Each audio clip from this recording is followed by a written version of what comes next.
there anywhere on earth perfect freedom, sorrow's dearth, selfless friendship, blameless birth, cherish these, naught else has worth.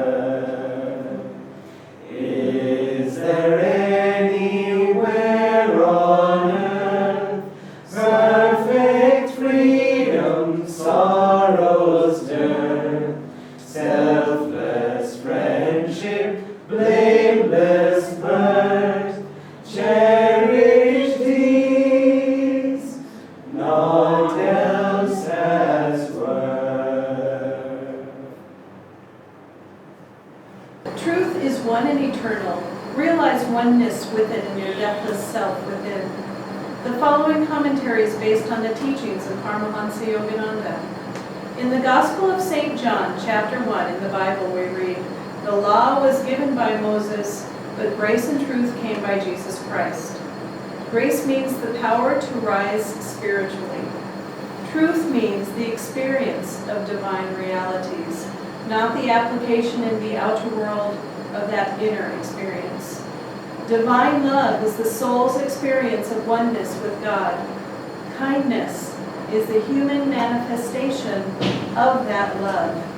Grace is deeper than mere kindness. Wisdom is a divine experience. Justice to all is a human law, though divinely inspired. It follows as a consequence of the experience of wisdom. Truth goes deeper than mere justice. While following the law, we should strive always to trace it back to its origins in the vision of God. Therefore, Krishna in the Bhagavad Gita urges the devotee not to be satisfied with spiritual precepts alone, but to go beyond them to the direct inner experience of truth. In the 18th chapter of that great scripture, he says, "Nay, but once more take my last word, my utmost meaning have. Precious thou art to me, right well beloved. Listen, I tell thee for thy comfort this. Give me thy heart, adore me, serve me, cling in faith and love and reverence to me. So shalt thou come to me, I promise true, for thou art sweet to me. And let go those rights and writ duties, fly to me alone. Make me thy single refuge. I will free thy soul from all its sins. Be of good cheer." Thus, through Holy Scripture, God has spoken to mankind. So that is just really such a beautiful verse of the Gita. It's number 65. And it's just such a,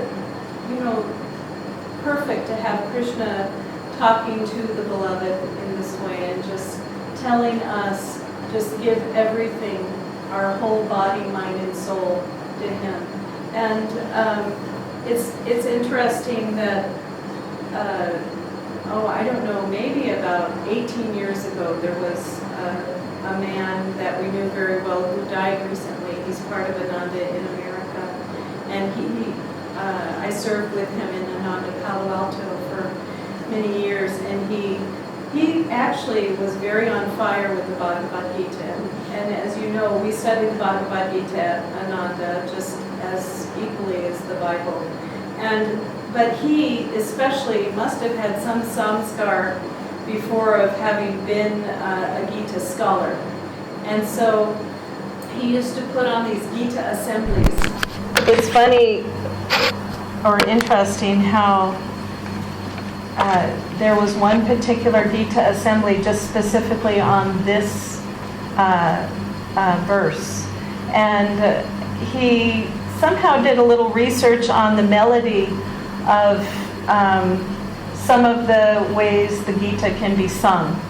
And it always stuck with me. So these past 18 years, I've always chanted that particular small stanza. And, not that it's necessarily in the perfect way or whatever, but it just always stuck with me. You might all know it or chant it with me, but he gave the melody, Man Maha Mahalabak Man Bhakto Maja Jimam Namaskaru Mame Vaishasi Satyam Te Pratijane Priyosime. I don't know how great that sounds. It might sound funny. Is the Gita mostly done in Tamil here, or is it done in Sanskrit? Sanskrit. Okay. I wasn't sure if down here there was, since Tamil is just as old as Sanskrit, if not older, then I thought maybe it would be in that. But it's such a beautiful verse, even just in the Sanskrit. Of course, Sanskrit is so powerful in its presentation, in the way that just the syllables and the way they resonate deeply within also relay their meaning in such a deep way. But this whole verse of love me with all your heart, all your mind, all your body, all your soul brings up good questions. It brings up, what is it that makes us go towards God, and what is it that might pull us away from God? Swamiji tells a story about how he was with Master, and Master he wouldn't teach the disciples, certainly he would give talks on Sundays, things like that, but he wouldn't teach the disciples who lived with him, outright lessons, like, you know what your problem is? You really need to do X, Y, Z, and then you'll be fine. Instead, he wanted the disciples to be attuned. He wanted them to feel the wisdom of the Master themselves within and learn that way. He wanted, if you're around a great Master and you do certain actions that are wrong, you feel a correction. You feel, oops, shouldn't have done that. And the deeper our attunement is to the Guru, the deeper we're going to be able to feel that inner guidance. We're going to feel the yes, go in this direction, the no, go in that direction. But still, things kind of at times make us say, oh, I don't really feel like listening that much, So anyway, this one lesson of Master for Swamiji, Master just out of the blue said, so what is it that keeps all the planets from smashing into the sun? And Swami thought, well, that's interesting that Master would ask me an astrophysical question like that. And, well, Master, there's centrifugal force that keeps the planets orbiting around, and it's an outward directed force that keeps it from going in. Well, then, what is that force then that keeps the planets from going completely out? And Swami's like, oh, okay, centripetal force, keeps the planets directed inward also, so that they keep their orbit. And Master said, okay, and just went off. And Swami thought, now, there's no way he was asking me for a science lesson here. So what was it? And he said he had to meditate on it long and hard. And luckily, we have him to tell us what his perceptions were on that. But it's a very good question. What is it that keeps us not going completely into God? And what is it that keeps us going outward away from God?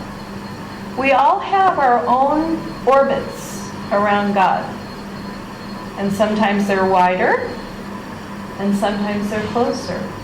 But what is it in us that makes us really be able to go closer and closer or farther and farther? What is it? It's our samskars, it's our karma, but it's also our willpower. And, Anandamoyi Ma was the one that said, life is, the karma we have and the going towards God is like being on the train. There's a train track from here to God, and we're on the train. So there's no question as to whether we're going to God. The question is whether we're going to be in the back of the train or we're going to be in the front of the train. We have that much willpower. So are we going to get there sooner, which would be in the front of the train, or later by using our willpower being in the back of the train? And so we do have, when you think about it that way, you think, well, how much free will do we really have? You know, some people are going to say, okay, I'm going to get to God there sooner or later, so I may as well just kind of do what I want because I know I'm going to get there sooner or later. But then there's also this inner drive that we all have, and especially everyone, of course, in this room. That inner drive, that divine love. So it's that love that keeps us going towards God. It's that devotion that we have that keeps us going towards God. But also willpower. The willpower to practice God-remembering practices, to practice our meditation. So we can love God and do these practices, or feel more distance, and you know, the love is not as strong there. Of course, the love is in our hearts, but we need to practice more and more. There's a man that we know in America, and he told a very poignant story a few years ago about a spiritual test he went through. And in this test, you know, he's serving at one of the centers in the U.S. And he said, at some point, something kind of shifted in him. And he just started, when he came home from work, which was service, he just started, you know, watching a lot of movies, watching a lot of TV, becoming kind of self-involved. Not in a way that you would, you know, maybe even be able to see it, but just started to just contract a bit. And he could tell that it was cutting off a connection to God, but he just couldn't quite stop himself. He just wanted to kind of go to sleep for a little while. He had been through kind of an intense experience, and he just fell into this. And it wasn't quite depression, but of course, when we turn our backs on God in a way, it turns into depression. And so he found himself doing this, and after a few months, he finally said, okay, I've been having my fun. I've fallen asleep for a little while. God, what is going on with me? Why is all I want to do is just watch the movies, watch the TV, just like, and not do the usual things. He did the minimum when it came to meditation, not more, not trying to go deeper, just did it kind of mechanically. But just went through this phase. What is it? And then finally, because he was open enough at least to ask, then he heard, you know, look, you're afraid of this situation happening at work. There were some difficult personalities he had to deal with that he just didn't want to face. And so, as he didn't want to face what was happening in life, he contracted and kind of withdrew a bit, just because there was fear involved in that. It's always fear that keeps us a little more contracted than we need to be. So he finally said, okay, I've got to really confront this, and not the people necessarily, but that fear inside of him, and he did. He even did a little research on how to deal with difficult people, and finally said, okay, I don't have to live in fear around this anymore. And so there was one other thing he said. Also, the other thing that happened before he started to withdraw was he had a few very deep experiences with God. And those experiences made him feel a little less in control. When bliss comes, we're not in control. The only way we can control bliss is by contracting and turning it off. When we have deep experiences of God, the only control we have, because, excuse me, the only control we have is turning it off. The other side, we have control of being open. But even being open doesn't guarantee an experience of God is going to come in. We have to really be doing our practices regularly in order for these experiences to come. But once we do these, once we use our willpower to have these experiences finally allow us to be open enough for them to come, then when they do come, sometimes they're very powerful. Sometimes we think, yikes, what just happened there? Not just what just happened there, but also what's going to happen down the road if I keep becoming more and more open to an experience of God inside. Am I going to really lose control? I don't mean just samadhi, flop over, that kind of a thing, but just, when bliss is there, the mind doesn't necessarily function fully rationally. There's some things that you have to adapt to when these experiences come. And so, but if there's fear of loss of control, then the only thing we can do with that fear is contract a little bit around that. So he had that as well. So he finally prayed that was the other answer that God had given him, was that it was that experience had made him a bit afraid, so he contracted, and also some things in life had made him contract also. And so those two experiences made him just kind of contract and go through a dry period, go through a difficult spiritual time. And so the interesting thing is, as soon as he realized what these things were, he completely didn't even have a desire to watch TV or movies anymore. It just went away. So, whatever our drug of choice is that makes us be able to, sometimes it's video games. There's all sorts of things we can do. Whatever that choice is that helps us lower our consciousness, make us a little more tired, make us a little less aware, then that's what we'll do in order to not face certain things going on. And so it was interesting hearing that story. We all go through that, all of us.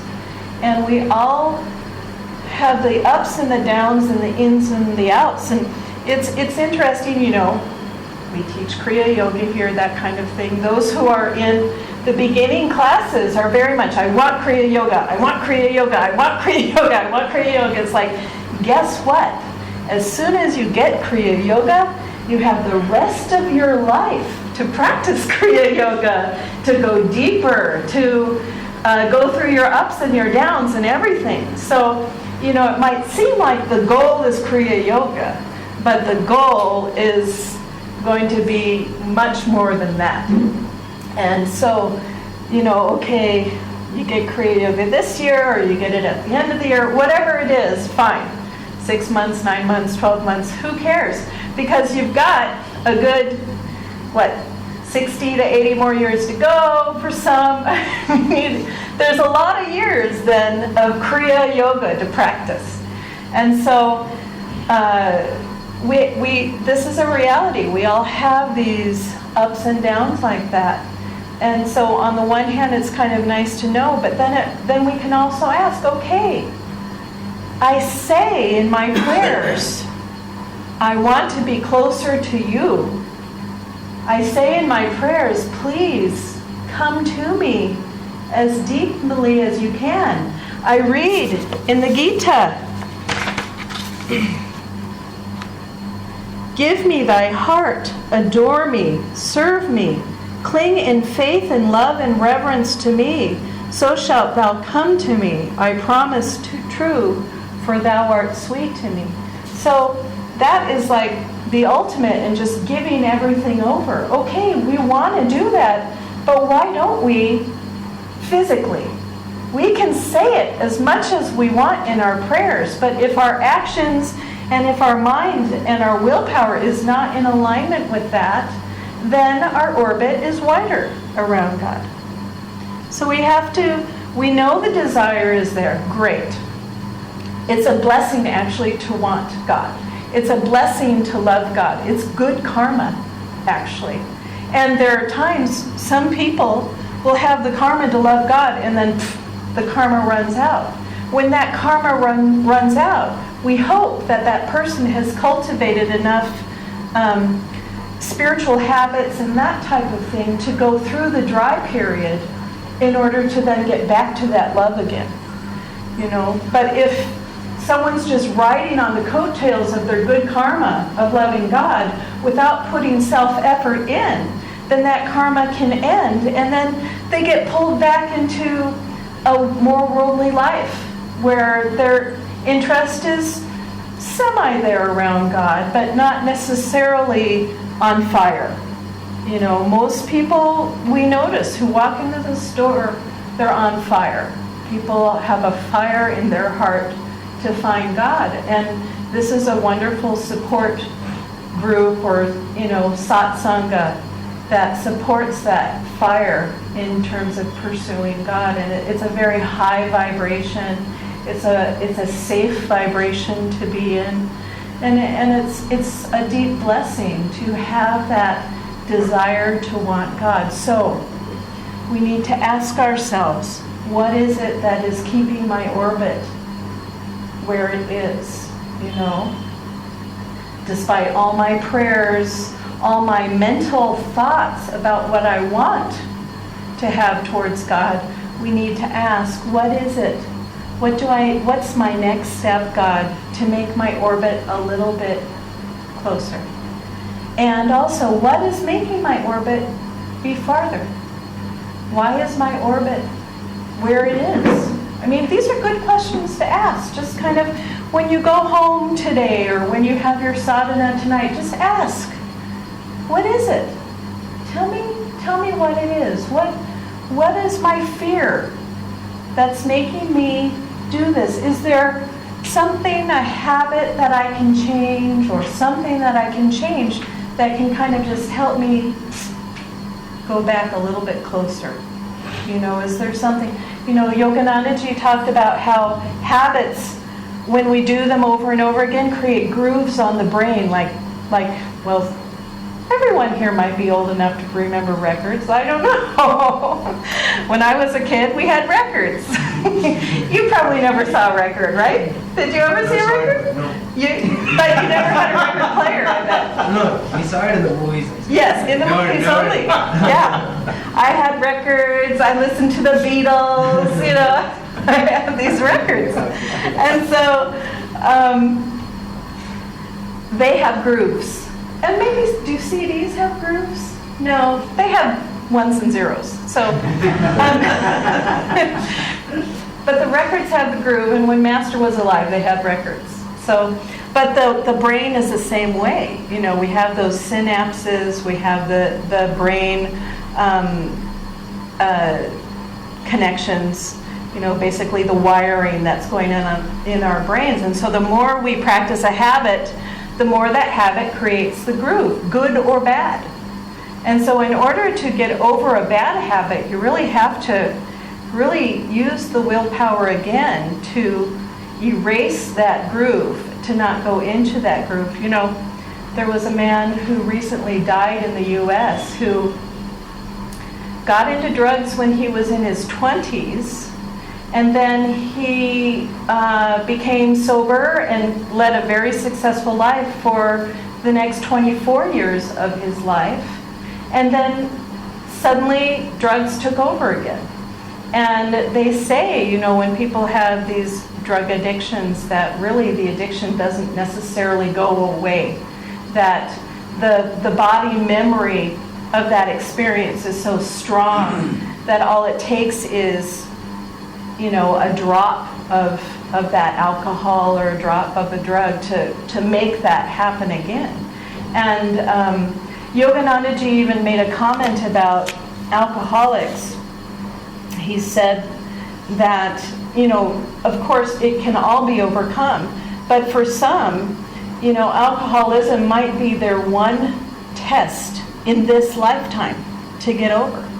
That they, in past lives, those who take one sip of it in this life and become, embroiled in that, most likely had lifetimes of that alcoholism that happened. And some of us might have had parents or relatives who have this issue. And so anyway, it's all samskars. It's all about that. And so that's why it's important also to guide children well in terms of, not having them have these drugs and things like that. It's a bit, I don't know about in India, but in America they're having a thing where marijuana is becoming legal in many of the states. And it dulls the mind. All of these things, the whole purpose is just to dull the mind. And so, okay, it's legal. It means when someone has something, they're not going to go to jail for it, but it's certainly no longer a deterrent. It's no longer something that's going to keep people away of just dulling their minds. Anyway, I doubt any of us have that problem in this room, but it's an example of habits that create that groove, and then it's up to us to practice the new habit. Yoganandaji also said, when we're trying to break a habit, break it in a positive way, replace it with a new behavior. Don't replace it with the negation of it. I won't do that anymore. I'm not going to do that anymore. I won't do that. It's not that. It's not just abstinence of that. It's like, instead of this, I'm going to do that. So just like the guy who went through his difficult time, he was movies and TV and everything, and then suddenly he broke through, found the issue that was going on with him. The desire to even do that wasn't even there anymore. So it was because he looked forward in a different direction. He didn't have to say, okay, I'm going to keep a log now of every time I watch TV and movies, and I can only do it 3 times a week now, but it wasn't like that. Instead it was, what's the issue? Let me pull that issue out, and look, the desire's not even there anymore. So, we can address things in that way of just trying to find the new habit. But today, in your evening meditation, go home. Ask Master for the answer. He'll give it to you. If you just pray with enough willpower, with enough devotion, you'll get that answer in your heart. And it'll be a breakthrough, is my guess. And to really just say, okay. And on the other hand, and most people here are not brand new, but for those who are new who come to the path, they get inundated with Raja Yoga every week and all these new concepts and, everything. Over time, it takes a while to integrate all of these teachings in. And so they may not feel comfortable having a closer orbit for a while. They may need to have some space in order to really integrate stuff. You might remember yourself when you first became on fire. Think about that time when suddenly you realized you wanted God. And it was like, maybe going with all your body, mind, and soul towards that goal, almost as if we're just flinging ourselves in that direction. I know I was that way, kind of a born-again yogi. And, and I just, was just immersed. And some people who have that immersion like that, I myself did not have that, but we've seen it many times. They'll have that immersion, and then we call it the boing back factor. So they throw their whole self into it, and they're just immersed, but they realize that they haven't integrated it enough, and then they have to kind of pull back and kind of think and contemplate and integrate it, and so they boing back, you know. So that happens too, and that's okay. People have to orbit. They orbit Ananda. Ananda gets different levels of orbit. Some are orbiting, we see them all the time. Some have a wider orbit, we don't see them as much. But people come to their comfort level, and that's okay. We don't have some rule about how often people should come or anything like that. We're just happy that people come to share the love of God together. So when you go home tonight, do try that. And we're going to end with, let's see, I'm trying to decide, Master saying it or Swami singing. I think I'll have Master say it. So this is a wonderful poem that's available in Whispers from Eternity. This is Master saying the poem God, God, God. So one other thing about using our willpower, just remember that we want to use our willpower with the God remembrance activities. So and there are ways we can do that are subconscious, so that it's not, you know, if you just have spiritual music on, boom, you can already be there in the higher consciousness.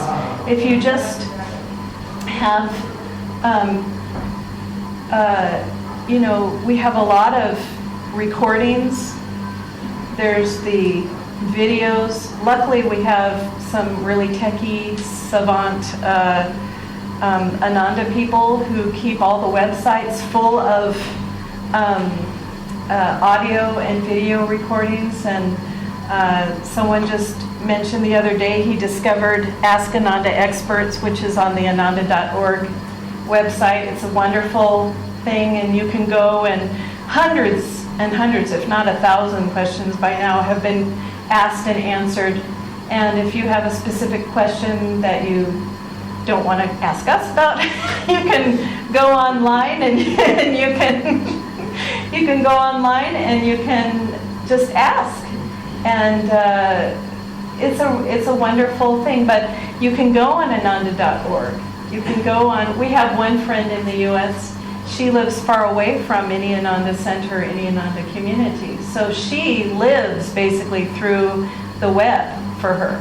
So she goes to every single Ananda Seattle, Ananda Portland, Ananda Sacramento, Ananda Palo Alto, Ananda India. Now, you know, Ananda India has Ananda Gurgaon, Ananda Pune, Ananda Kolkata, Ananda Chennai. So, I mean, there's a lot of Ananda places, and each one of them are going to have their collection of videos.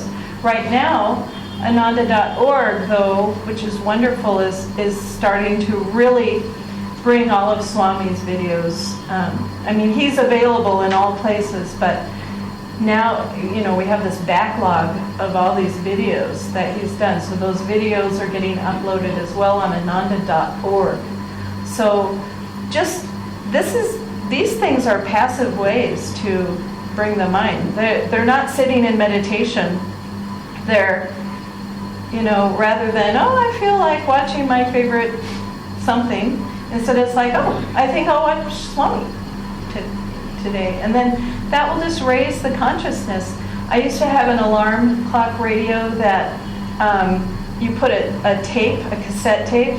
Now, you may not have seen cassette tapes yet. They might, you have? Maybe they left India a little later. But you know, I used to have a tape collection, you know. So after the records, you had your tapes.